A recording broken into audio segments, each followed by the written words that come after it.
নমস্কার বন্ধুরা, mister Mrs cooking আর্টে তোমাদের সকলকে জানাই আরেকবার স্বাগত। সামনেই কিন্তু ভাইফোঁটাতে অনেকে আছে নিরামিষ খাও, তো নিরামিষ দিনে এইরকম একটা ঝটপট বানিয়ে নিতে পারো দুর্দান্ত স্বাদের রেসিপি। আর অবশ্যই আজকের এই রেসিপিটা কোনো মশলা ছাড়াই, হ্যাঁ একদম কোনো মশলা ছাড়াই তোমাদের সাথে শেয়ার করছি। আজকের এই রেসিপিটা দুর্দান্ত স্বাদের হয়। এই রেসিপিটা তোমরা এই রেসিপিটা দুরকমভাবে খেতে পারো, একটা স্ন্যাক্স হিসাবে আর একটা কারি হিসাবে, ভাত বা রুটির সাথে। চলো দেখে নেওয়া যাক আজকের রেসিপি আর কিভাবে বানাতে হবে। চলো সাথে থাকো। আর যদি নতুন বন্ধু হয়ে থাকো তাহলে কিন্তু সাবস্ক্রাইব করে নিও, পাশে থাকা বেল আইকনটা অবশ্যই ক্লিক করে নিও। চলো দেখে নেওয়া যাক আজকের রেসিপি। এই রেসিপির জন্য এখানে আমাদের লাগছে লাউ আর আলু। হ্যাঁ, লাউটাকে আমরা খুব ঝিরিঝিরি করে সুন্দর করে কেটে নিয়েছি, আর নিয়েছি আলুগুলোকেও ঝিরিঝিরি করে কেটে নিয়েছি। কেটে নিয়ে আলুগুলোকে ভালো করে ধুয়ে তারপরে রেডি করে নিয়েছি। আর লাউটাকে হাত দিয়ে চিপে নিয়ে জলটাকে বার করে তারপরে কিন্তু এর মধ্যে তোমরা অ্যাড করবে। দিয়ে দিচ্ছি এর মধ্যে বেসন দিয়েছি এখানে 4 টেবিল চামচ মতো, আর কর্নফ্লাওয়ার দিয়েছি 1 চামচ মতো। লাউ আর যেহেতু আমি এখানে ব্যবহার করেছি তাই এখানে বেসনটাকে 4 টেবিল চামচ মতো দিয়েছি যাতে বাইন্ডিংয়ের সুবিধা হয়। এর মধ্যে দিয়ে দিচ্ছি কাশ্মীরি রেড চিলি পাউডার, দিয়ে দিলাম আদা, আর দিয়ে দিলাম গোলমরিচ।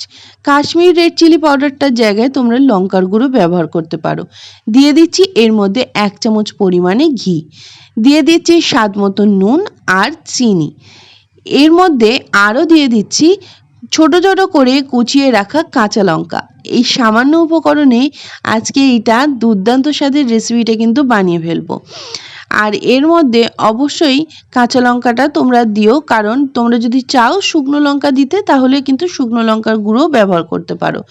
কাঁচা লঙ্কাটা দিলে ফ্লেভারটা খুব ভালো আসবে। এরপরে এটাকে খুব ভালো করে মেখে নিতে হবে।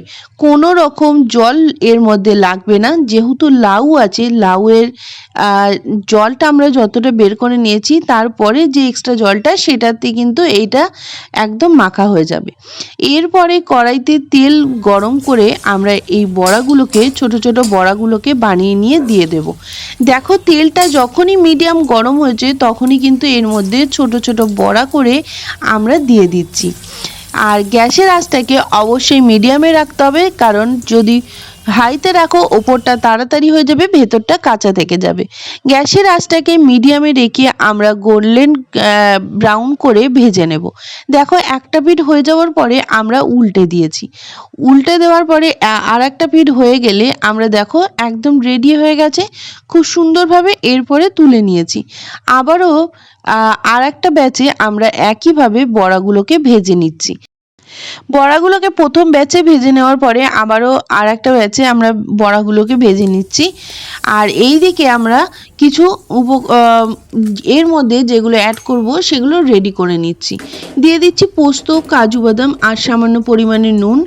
এটাকে শুকনো খোলায় আগে ভালো করে গুঁড়ো করে নিতে হবে, শুকনো একবার গুঁড়িয়ে নিতে হবে, তারপরে এর মধ্যে একটু সামান্য জল দিয়ে ভালো করে গুঁড়িয়ে নিতে হবে। তাহলে যেহেতু অল্প পরিমাণে পোস্ত, এটা খুব সুন্দরভাবে কিন্তু পেস্ট হয়ে যাবে। এরপরে দিয়ে দিচ্ছি আরও একটা মশলা রেডি করছি। দিয়ে দিচ্ছি এর মধ্যে টমেটো, আদা আর কিশমিশ। এর মধ্যে কোনো রকম জিরে ধনে কিচ্ছু ব্যবহার হচ্ছে না। আর এর মধ্যে আমি অ্যাড করে দিয়েছিলাম কাঁচা লঙ্কা। এটাকেও সুন্দর করে পেস্ট করে একটা সাইডে রেখে দিলাম। আর সবার শেষে করছি এর মধ্যে টক দই দিয়ে দিয়েছি এখানে 3 চামচ মতো আমল দুধ দিয়ে দেওয়ার পরে এটাকে আবারও একটু ভালো করে ঘুরিয়ে নিতে হবে। দেখো একটা ক্রিমি মতো চলে এসছে। এটাকেও একটা সাইডে রেখে দিচ্ছি। রেডি হয়ে গেল আজকে আমাদের মশলাটা। তাহলে দেখতেই পেলে কি মশলা রেডি করলাম। আর দেখো এর আওয়াজটা শুনে কতটা মুচমুচে হয়েছে। তোমরা কিন্তু এটা স্ন্যাক্স হিসেবে অবশ্যই খেতে পারো। আর এরপরে এক কড়াইয়ের থেকে অর্ধেক তেল তুলে নিয়ে 1 চামচ তেল দিয়ে গোটা জিরে দিয়ে দিয়েছি। গোটা জিরেটা ভালোভাবে হলেই দিয়ে দেবো টমেটো, আদা আর কাঁচা লঙ্কা বাটাটা। দেওয়ার পরে এটাকে খুব ভালো করে আমরা নাড়তে থাকবো, কারণ টমেটো থেকে যাতে খুব সুন্দর একটা তেল ছাড়ে আর খুব সুন্দরভাবে মশলাটা রেডি হয়ে যায়, এইভাবে কিন্তু আমরা এটা নাড়িয়ে চাড়িয়ে নেবো। দিয়ে দিচ্ছি এর মধ্যে স্বাদ মতো নুন, কারণ নুন কিন্তু আমি পোস্ত বাটার সময় দিয়েছিলাম, তাই অবশ্যই এটা বুঝে দিও। এরপরে দিয়ে দিচ্ছি টক দইটা। যখনই তেল ছেড়ে দেবে তখনই তোমরা টক দইটাকে দিয়ে দেবে। টক দইটা দিয়ে দেওয়ার পরে আবারও খুব ভালো করে নাড়াচাড়া করে নেবে, যাতে দইটা ফেটেও না যায় আর খুব ভালোভাবে দইটা রেডি হয়ে যায়। গ্যাসের আঁচটাকে একদম লোতে রাখবে, একদম জোরে দেবে না, তাহলে দইটা কিন্তু ফেটে যেতে পারে।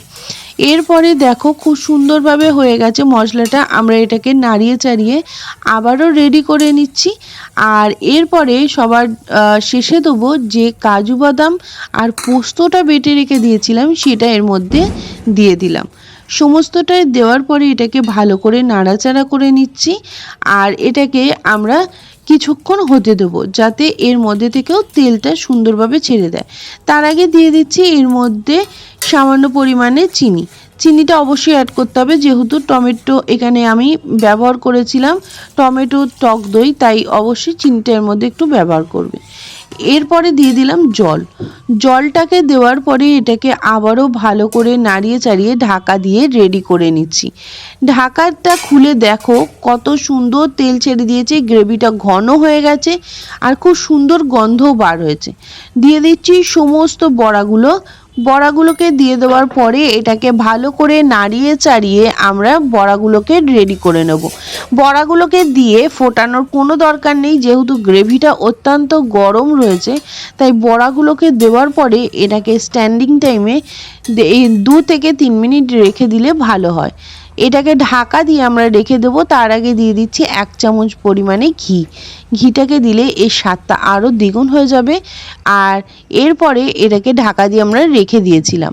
ঢাকাটা খুলে আমরা একটা প্লেটে নিয়ে নিচ্ছি। দেখো যেমন গ্রেভিটা সুন্দর হয়েছে আর খেতেও কিন্তু এটা অসাধারণ। তাহলে কোনো রকম মশলা ছাড়াই আজকের এই রান্নাটা কেমন লাগলো অবশ্যই জানিও। আর বাড়িতে ঝটপট করে বানিয়ে নাও এই ধরনের রেসিপি, যেমন কম সময় লাগে আর খেতে কিন্তু দুর্দান্ত হয়। তাহলে বাড়িতে অবশ্যই ট্রাই করো। যারা নতুন বন্ধু আছো এখনো পর্যন্ত সাবস্ক্রাইব করনি, তারা কিন্তু অবশ্যই সাবস্ক্রাইব করে নিও আর বেল আইকনটা ক্লিক করতে একদম ভুলো না। আজকের মতো রেসিপি এই পর্যন্তই, আবারও ফিরে আসছি নতুন কোনো রেসিপি নিয়ে নতুনভাবে। আর তোমরা ততক্ষণে ভালো থেকো, সুস্থ থেকো, দেখা হচ্ছে পরবর্তী কোনো ভিডিওতে।